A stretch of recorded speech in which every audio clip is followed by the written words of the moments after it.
J'ai toujours été frappé par non seulement par la différence, mais par ce qu'on fait de la différence, c'est-à-dire du regard que les autres portent sur vous, qui vous isole d'un groupe, quelle que soit la raison pour laquelle vous êtes isolé.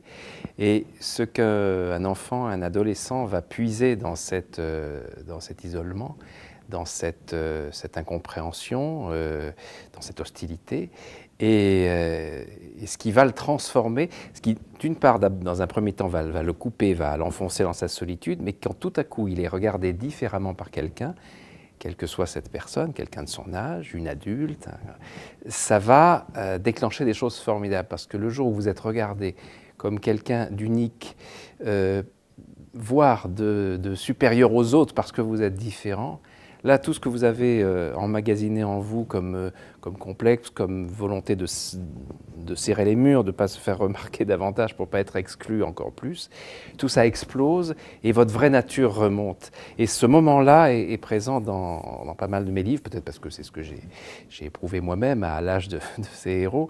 Et en un mot, la manière dont on vous regarde est très importante. Et mon narrateur, on le prend pour un petit débile, pour un attardé mental, parce que bon, il est né dans une ferme, son boulot c'est d'accompagner les veaux à l'abattoir, parce qu'ils sont très calmes avec lui. Il leur raconte des histoires, il ne dit rien aux adultes, c'est pour ça qu'on le prend pour un demeuré. Il n'a de contact qu'avec les animaux avec qui il parle. Et puis un jour, il y a un veau qui il ne se sent pas de l'amener à l'abattoir, parce qu'il l'a fait naître, c'est le premier qu'il a aidé à naître un dimanche, et il le planque au lieu de l'amener à l'abattoir. Du coup, ses parents le prennent pour un fou. On est en 1941, à une époque où les nazis incitent fortement les familles aryennes à se débarrasser des enfants déficients, c'est-à-dire de tout ce qui est un peu attardé mental, épileptique, autiste évidemment à l'époque, qui ne parle pas, et moyennant une prime. Et voilà comment ce garçon se retrouve à l'hôpital psychiatrique d'Adamar, en Allemagne, sauf qu'à l'époque, le but est d'éliminer, ça s'appelle l'action T4.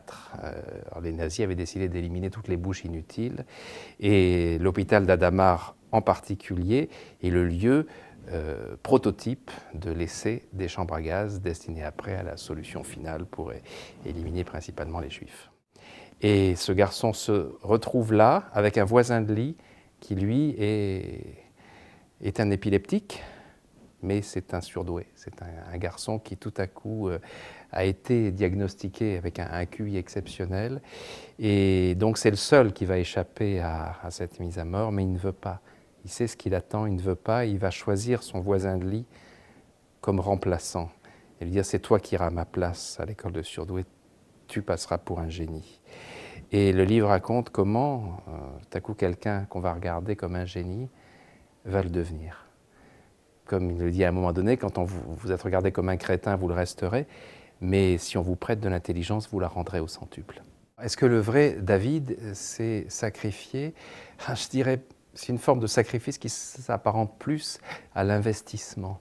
Il investit tout dans quelqu'un en disant, parce que lui, il a les moyens de survivre dans ce monde-là, parce qu'il est malin, il est sympathique, il est rusé, c'est un petit terrien, et il a un recours à l'imaginaire très fort, donc il est capable de mentir avec un aplomb formidable, ce que le vrai David, lui, ce petit garçon avec ses lunettes de travers, ses crises d'épilepsie, le fait qu'il n'en peut plus de survivre à sa mère. Il a vu sa mère tuée par la Gestapo devant lui, et lui a fait une crise d'épilepsie, on l'a mis dans cet asile, et après on s'est rendu compte que ce môme était le fils de la femme. Si on ne l'avait pas tué, les nazis auraient pu avoir la bombe atomique en 1939.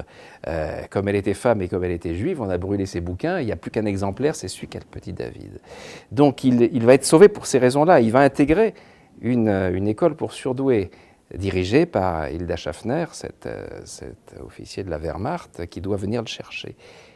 Et le petit David dit: moi, non, je n'ai pas les moyens de vivre, je ne veux pas vivre dans cette société sans âme où on élimine les inférieurs. Je ne veux pas, c'est toi qui vivras à ma place. Et d'abord, l'autre refuse absolument. Il dit: mais il faut qu'on vive tous les deux. Non, tu ne peux pas dire non parce que je t'ai choisi. Et ce thème du choix, de l'investissement sur quelqu'un, lorsqu'on dit à un môme que tout le monde a toujours ignoré, rejeté, méprisé, je te choisis pour ce que je sens en toi, pour ce que tu as fait d'incroyable, la manière dont tu as réussi à raconter une histoire complètement plausible au nom d'une émotion absurde, quand tu as voulu sauver un veau de l'abattoir, avec ça, tu vas pouvoir non seulement passer pour moi, mais en plus transmettre tout le message qui est mon message, c'est-à-dire ce qu'ils veulent des travaux de ma mère, mais en mentant, c'est-à-dire en les mettant sur les fausses pistes, pour pas que les nazis aient cette bombe atomique qui leur permettrait d'être les maîtres du monde. Donc voilà cet investissement qu'il fait sur cet enfant, sur son voisin de lit. Ils vont changer leur numéro, ils ont les petits tatouages, c'est leur numéro de lit qui leur sert de matricule, et c'est comme ça que B46 devient B48 par une rectification au stylo, et arrive la jeune femme, la jeune officier de la Wehrmacht, qui doit prendre livraison de son surdoué, qu'elle a testé quelques jours auparavant, et elle se retrouve devant un môme qui n'est pas le bon. Que faire? Elle vient le chercher, il y a juste les SS au milieu qui viennent de mettre au point la première opération chambre à gaz, qui est un test, voir en combien de temps les gens meurent, dans quel état, combien de temps dure l'extraction des gaz, enfin toutes ces choses froides, cliniques, épouvantables, faites avec un naturel parfait, très administratif par ces gens.